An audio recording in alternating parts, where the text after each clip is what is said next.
bienvenue sur ma chaîne.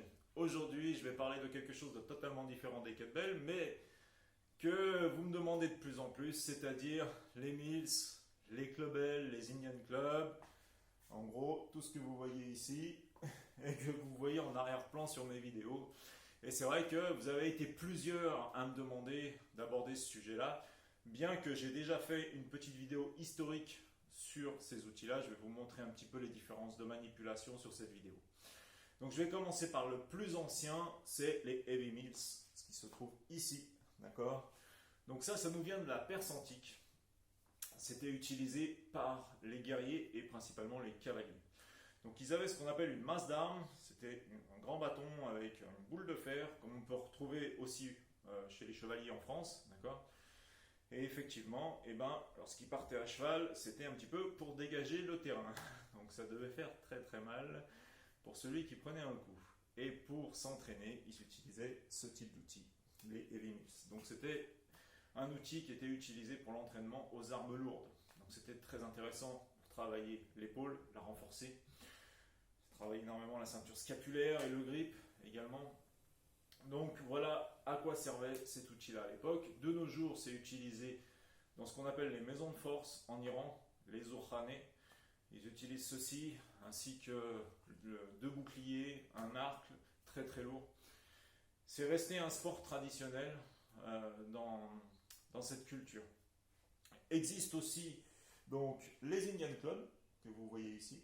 Okay. Alors les Indian Club, c'est un dérivé des Mills, mais plus précisément les Mills ont leur cousin en Inde qui s'appelle les Joris.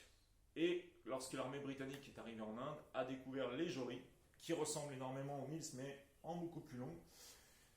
Et lorsqu'ils sont rentrés chez eux, ils ont développé un modèle plus petit, donc celui-ci, qu'ils ont appelé les Indian Club. Et les Indian Club, c'est quelque chose que vous avez probablement connu à l'époque dans la gymnastique rythmique et sportive, puisque c'est qui qu'on avait, enfin surtout les filles, parce que c'était les filles qui faisaient la gymnastique rythmique et sportive, et ben c'est ça.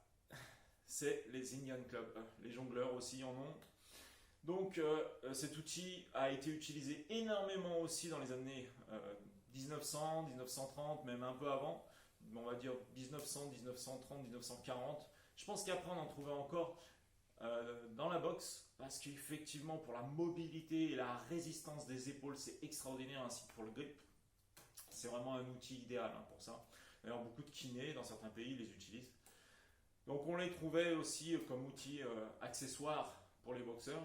Et enfin, Scott Sonnen, lui, a créé, ce que vous voyez, celle qui est en fer tout au bout là-bas, a créé les clubbells. Scott Sonnen, donc pour ceux qui ne le connaissent pas, c'est l'inventeur donc des clubbells en fer, comme ceci. Donc pendant longtemps, il a fait parler de lui. C'est vrai qu'aujourd'hui, on entend de moins en moins parler de lui, mais donc c'est l'inventeur de ces fameuses clubbells en acier, voilà, qui sont issus de tout le reste. Existe aussi le RMT Club, ce que vous voyez avec une boule qui est utilisée. Alors je ne sais plus qui c'est qui l'a inventé, celui-ci, mais il l'a inventé donc pour les joueurs de tennis et de baseball. Donc voilà, mais ce sont tous des cousins. Donc je vais vous montrer déjà dans un premier temps comment s'utilisent les mills. Donc il y a un mouvement principal et c'est celui-ci que je vais vous montrer.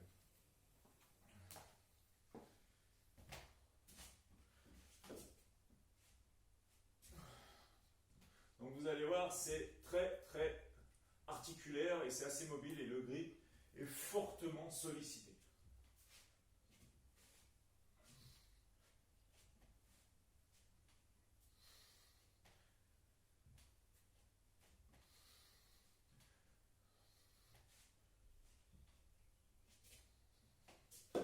Donc celles-ci, ce sont les plus légères que j'ai. Elles font 7 kg. Mais je vous garantis que déjà 7 kg, vous les sentez sacrément. Et il faut avoir un très très bon grip. Parce que le poignet, la mobilité du mouvement fait qu'il faut la saisir au bon moment lorsqu'on la ramène. Et ne pas trop la tenir lorsqu'on la tient ici en position de rack. Alors il y a une possibilité aussi, c'est de la reposer contre soi lorsqu'elles sont très volumineuses. J'ai une paire de 10 kg qui sont beaucoup plus volumineuses, donc effectivement là on va les poser plus contre soi et on va les faire glisser. Et c'est ce qu'on voit justement dans les compétitions de Zoukhan. Maintenant je vais vous montrer les Indian Club. Donc là il y a plein de mouvements mouvements qui existent, hein. Je vais vous montrer les 4 principaux. Donc là, c'est un peu plus artistique. Et il y a beaucoup plus d'exercices à faire pour la mobilité d'épaule. Donc dans ce sens-là, en alterné, en fermeture, en alterné. Voilà, donc ça ce sont les principaux. Après vous avez tout un tas d'exercices qui existent pour renforcer les avant-bras, la mobilité d'épaule. Donc c'est vrai que pour les boxeurs, c'était vraiment un outil formidable. Maintenant, je vais vous montrer la clubelle. Donc la clubelle, en fait, si vous voulez, c'est un peu les mêmes exercices qu'avec les mills, mais Scott Sonnen a inventé aussi celui-ci. Donc il y a un mouvement qui passe devant. Voilà. Qu'on peut faire aussi en sens inverse, hein.